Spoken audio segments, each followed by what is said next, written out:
전국 곳곳에서 집단 감염이 계속되고 있습니다. 게다가 오는 주말 헬로윈 데이를 앞두고 대규모 감염 우려도 제기되고 있는데요. 코로나19 브리핑 고려대학교 약학대학 김정기 교수와 함께 자세히 알아보도록 하겠습니다. 전화로 연결돼 있습니다. 교수님 나와 계십니까? 네, 안녕하세요. 네. 28일 0시 기준으로 코로나19 신규 환자가 103명으로 하루 만에 다시 세 자릿수로 늘었습니다. 100명 안팎으로 증감이 반복되고 있는데 현재 상황부터 진단해 주시죠.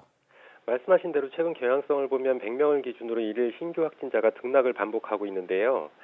지난번에도 말씀드린 적이 있는데 현재 수준은 코로나19의 전파와 보건당국의 방역 노력 사이 어떤 절충 구간, 즉 버퍼링 구간이라고 생각을 하고 있습니다. 네. 그래서 한동안 이러한 경향성은 유지될 거라고 보고 있고요.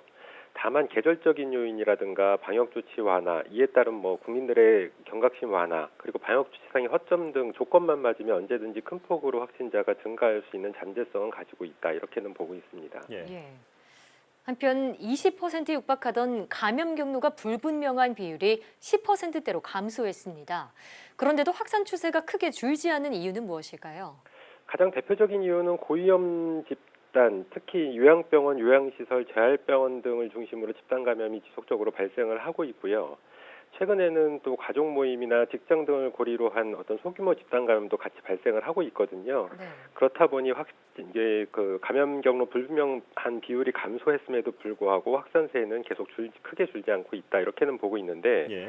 일단 집단 감염 위주로 신규 확진자가 최근에 발생을 하고 있고요.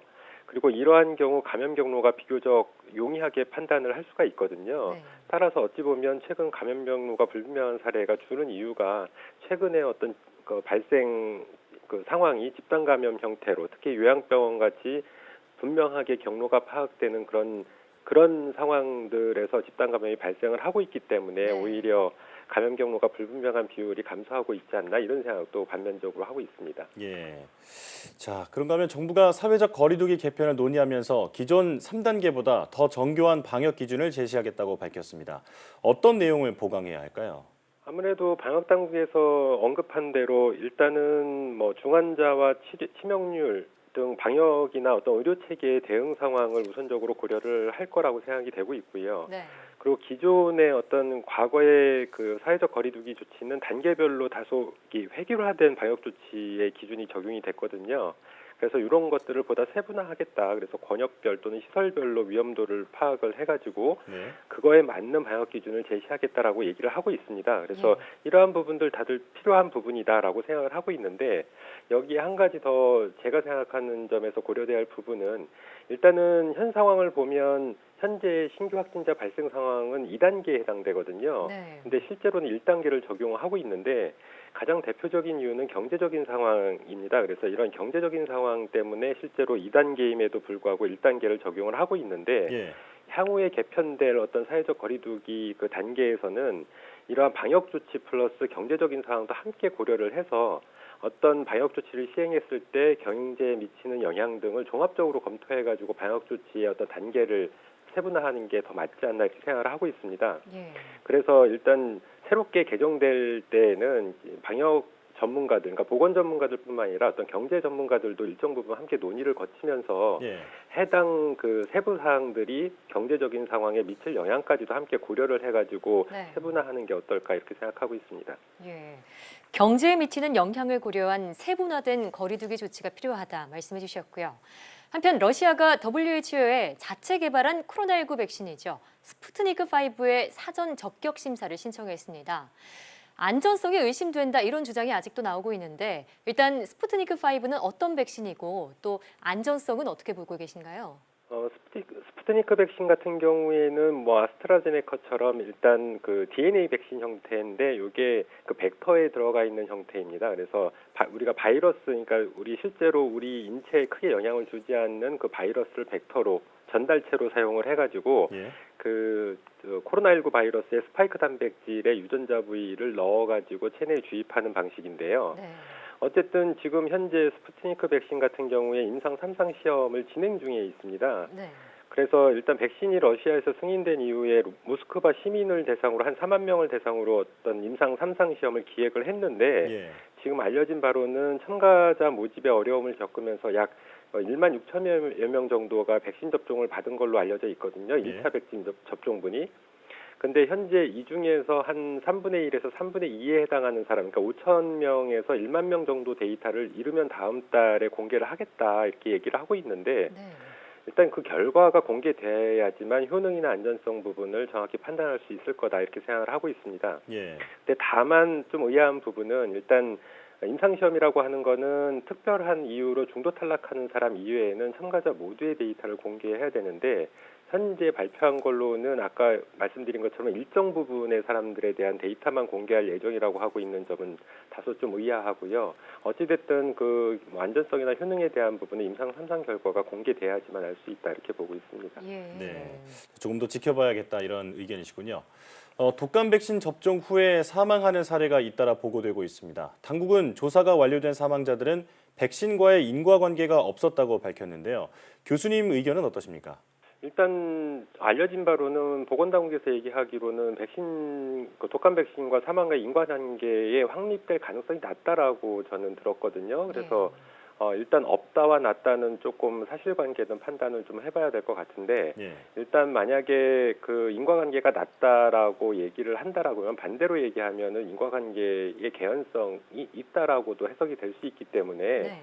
어찌됐든 현재까지 그 사망한 의심 사례에 대해서 정확한 부검 결과를 국민들께 공개를 해야지만 현재 독감 백신에 대한 국민의 불안감을 해소하는 데 도움이 되지 않을까 이렇게 생각을 하고 있고요. 예.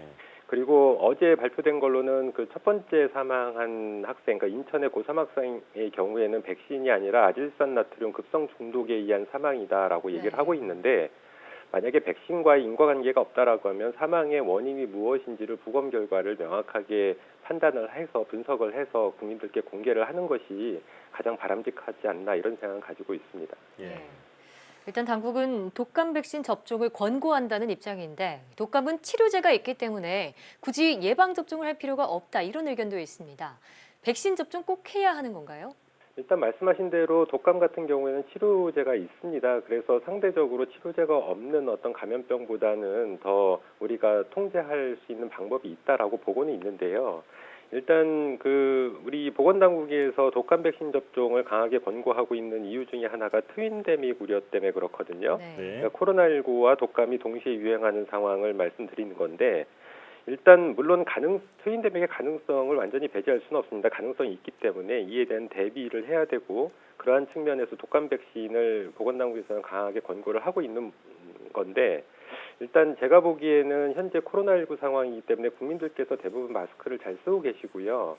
그렇다 보니까 유행성을 따르는 독감의 경우에는 예년보다 그 발생률이 현저히 낮아지지 않을까 이렇게 조심스럽게 예측을 하고 있습니다. 예.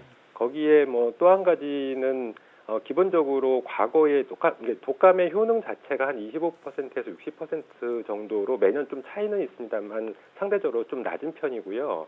그리고 과거에 많은 국민들이 그 독감 백신 접종을 맞은 이력이라든가 자연 감염 등으로 인해서 어느 정도의 면역력은 가지고 있습니다. 물론 올해 유행할 인플루엔자 바이러스에 대한 특이적인 중화항체는 유도하지 못하더라도 메모리 기능을 하고 있는 세포성 면역력은 좀 있을 거라고 생각이 되고 있거든요. 네.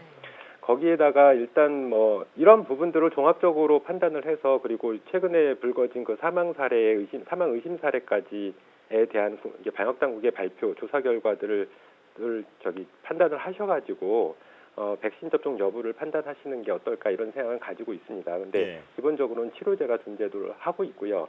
다만 우려가 되는 부분은 일단은 독감 백신이 매년 요 면역 반응의 차이를 보이기 때문에 네. 그리고 유행하는 게 다를 경우에는 효능이 없을 수도 있거든요. 그렇기 때문에 특히 고위험군, 그러니까 65세 이상의 고령층이라든가 기저질환 그리고 영유아 소아라든가 아니면은 치료제를 쓸 수 없는 임산부의 경우에는 상대적으로 접종의 필요성은 보다 높다 이렇게는 판단을 하고 있습니다. 네. 예.